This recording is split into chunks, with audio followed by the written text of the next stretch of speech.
Olá, alunos do terceiro ano, tudo bem com vocês? Vamos falar de história e hoje nós vamos falar sobre a Segunda Guerra Mundial. Gente, Segunda Guerra Mundial ela começou em 1939 e terminou em 1945. Foi um dos fatos mais importantes para a história do século XX.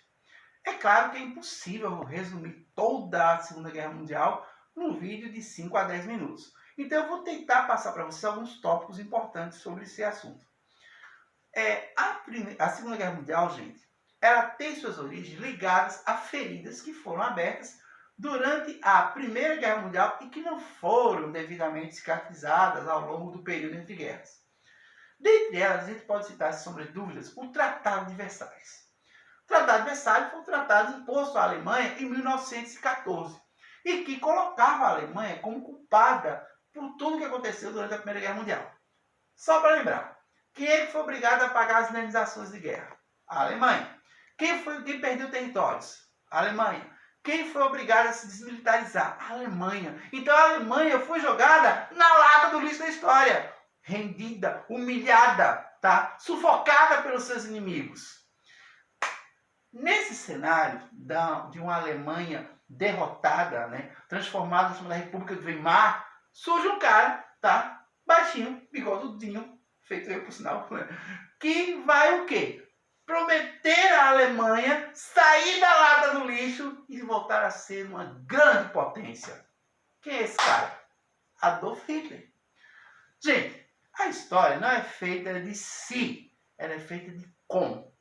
Ou melhor, como aconteceu. Mas vamos fazer um exercício de imaginação. Se a Alemanha não tivesse sido humilhada, como foi na Primeira Guerra Mundial, qual seria o argumento que Adolf Hitler usaria para convencer a população alemã a irem embarcar na aventura de transformar a Alemanha no Terceiro Reich? Com certeza, faltaria alguma coisa nesse quebra-cabeça. Mas, como eu falei para vocês, a história não é feita de si. Se tivesse sido, ela é feita com como, ou melhor, como aconteceu.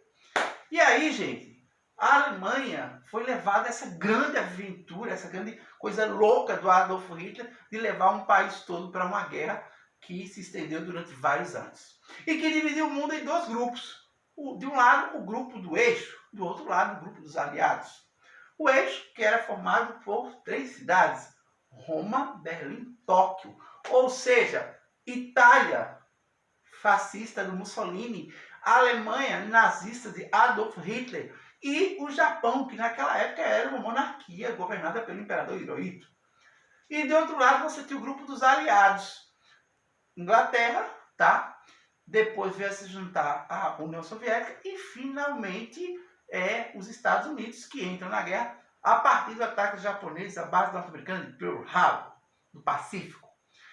A Segunda Guerra Mundial, gente, o principal fronte foi o continente europeu. Principal, porém não foi o único.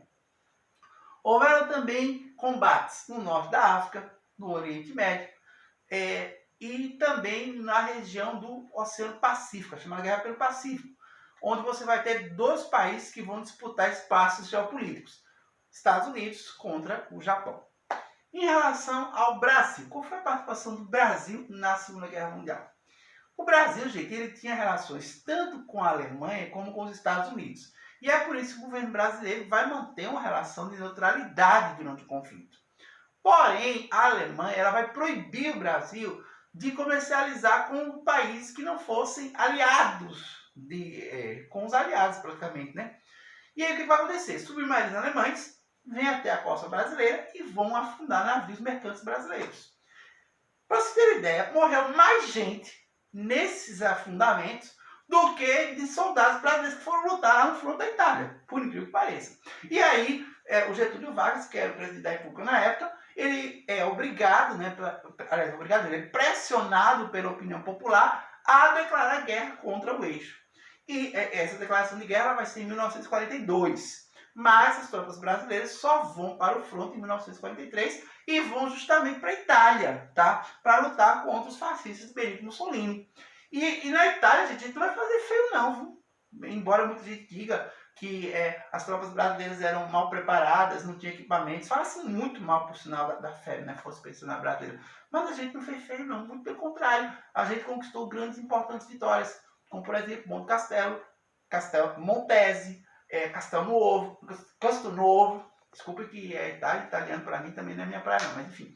Então, a participação da fé foi muito importante, né? Força Expedicionária Brasileira, que tinha como símbolo uma cobra fumando. Por quê? Porque dizia que era muito mais fácil, tá, se acreditar que as cobras fumassem do que o Brasil entrar na guerra. E o Brasil entrou na guerra e a cobra fumou literalmente, só que fumou pro lado dos fascistas do Mussolini, tá?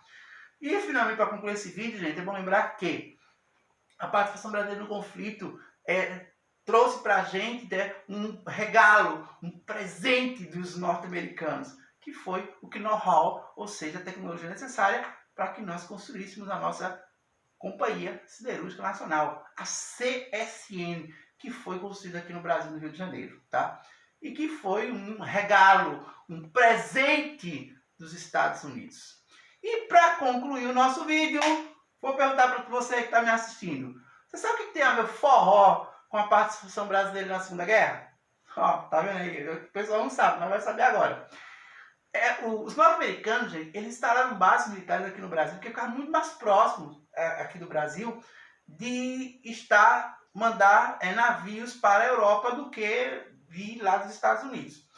Uma dessas bases foi instalada na cidade de Natal, aqui no Nordeste, cidade de Natal.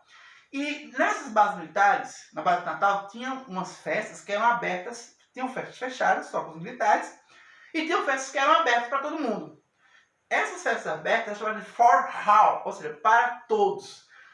E havia muita dança. Claro que não era dança do forró, como a gente conhece hoje em dia, mas havia dança, havia festa, havia animação. E do nome for all veio o nome forró, que é o que denomina essa dança tipicamente nordestina, que tem identidade cultural muito própria daqui da região Nordeste.